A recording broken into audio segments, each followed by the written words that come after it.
Hello, I am Akash Singh, and in this video I am going to draw the superior view of the cranial base. And let me give you disclaimer that I will be just revising the topic. There is no explanation. If you have not seen the real skull, you won't be able to identify any of the structures, or you will miss many structures. So first revise, first study from different books or from the proper source, and then you can come here and revise. This is just the revision series which I have started, since I don't have much time to explain all the parts now. But yes, in the coming days I will be taking those lectures also. So let me draw the skull base, the superior view of the skull base. This is the superior view of the skull base, and here we have the anterior cranial fossa, and we are drawing the frontal crest part, and we have drawn the both the table, outer table and inner table, and we can see the diploid which is present between those table. Now this is the ethymoid bone, which is also the part of the anterior cranial fossa, and here the cribriform plate is present, which is perforated, through which olfactory nerve comes out into the cranial base, and these are the grooves of the for anterior meningeal vessels. Let me draw the sphenoid bone. This is the lesser wing and the clinoid process, anterior clinoid process, and here this is the jugum sphenoidal, and we can see here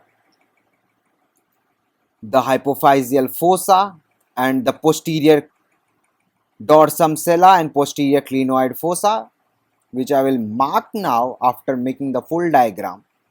And here we can draw the greater wing of the sphenoid, and this is the foramen, which will later we can see this will form the foramen lacerum. Here this is the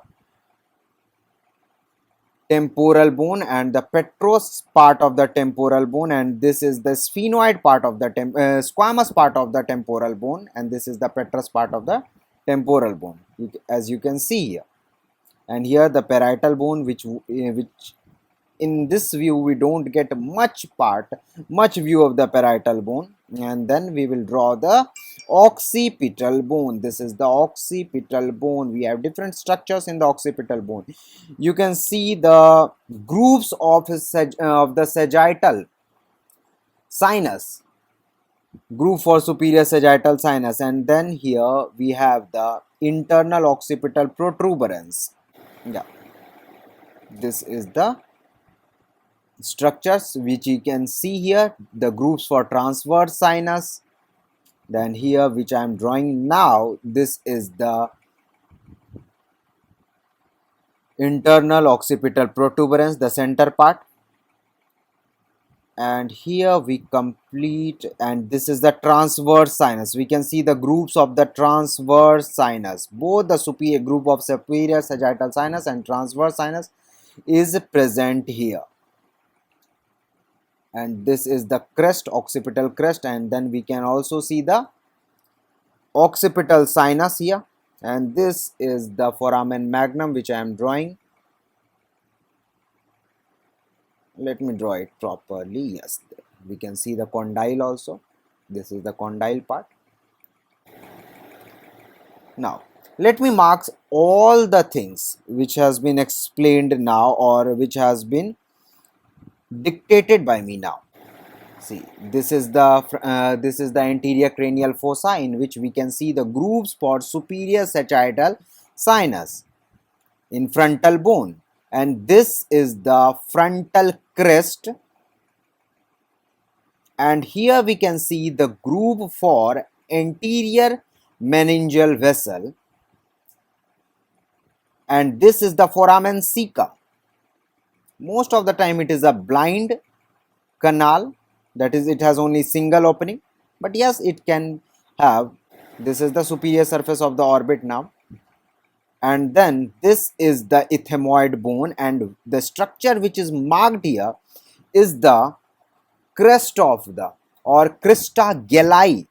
This structure is known as the crista galli of ethymoid bone, and On both the side we can see the cribriform plate which is perforated. Okay. Now this is the frontal bone part. Now we will revise the sphenoidal part, sphenoid bone.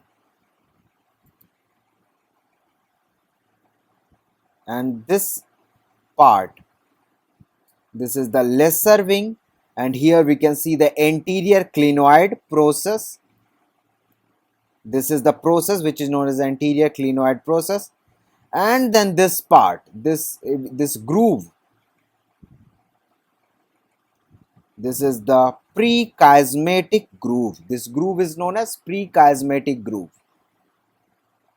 And then whole structure which is posterior to this is known as sella turcica, and we have different parts of the sella turcica. Let me show you. This is the tubercle. This tubercle is known as tubercle or tuberculum sella.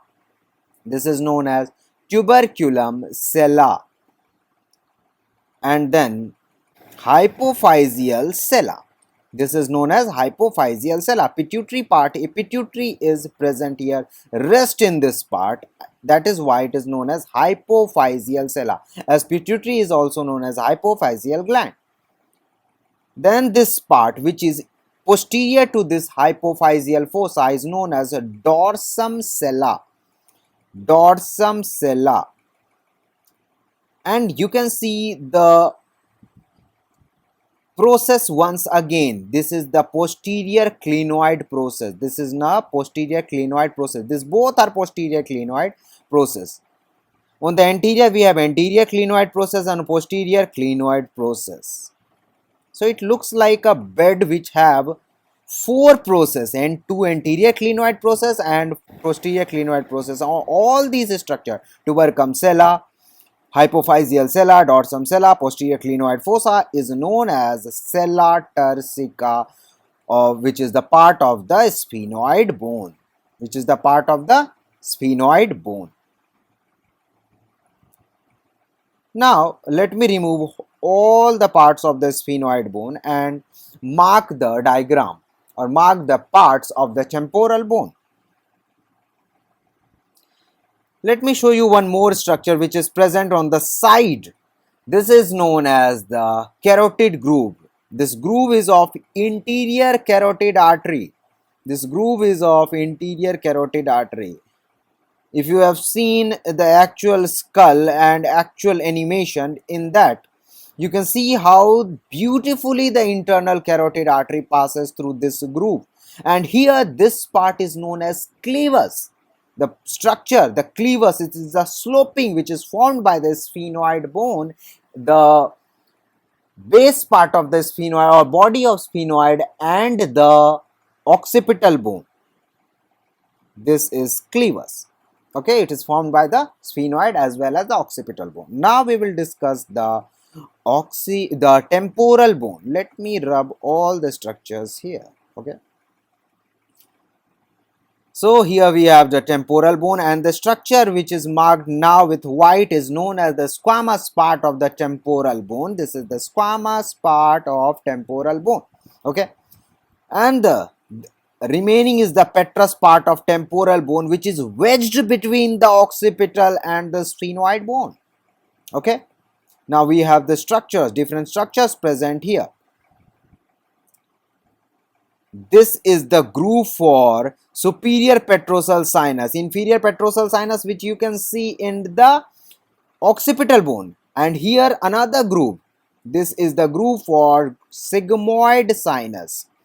If you have seen the actual diagram of sinus and you know this is just the revision for that, you can actually imagine how the sinus move and how they form these grooves here. How these groove lodges those sinuses. Sinus is what? Sinus is just the space. And here in the sinus which is present in the cranial region, there we have the veins. Now we will see the structures of the occipital bone. Occipital bone we have different structures. This is known as the groove for inferior petrosal sinus. Okay. This is the condyle, which we cannot see in this view properly. We will see in the norma basalis view the condyle, but yes, we can see the process. Here we have the groove for transverse sinus, and this is the internal occipital crest. Then we have internal occipital protuberance. This is the internal occipital protuberance, although we have the external occipital protuberance, which we will see in norma basalis or occipital view of the skull. Not in the norma basalis, yes, but the occipital view of the skull. And let me adjust this so that I can mark the superior groove for superior sagittal sinus. And here we have the groove for superior sagittal sinus.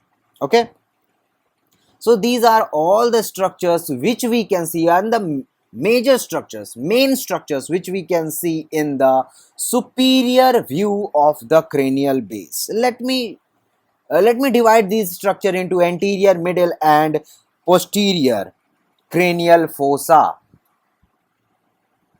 This structure, let me rub this first. Yeah, this is the anterior, and this here we have the middle cranial fossa, and then this is the posterior cranial fossa. Can you see? This is the anterior cranial fossa, then we have the middle cranial fossa, and then we have the posterior cranial fossa. So here we end this revision of the cranial base, and I say it once again, this is not the lecture, this is just the revision series. So if you want to study, you can study from books or study from different sources. Just come here for revision purpose. This is a quick revision series. So thank you so much for seeing my lecture, and hope you enjoyed this lecture, hope you enjoyed this revision. And if you want anything, you can write in the comment section. And thank you so much.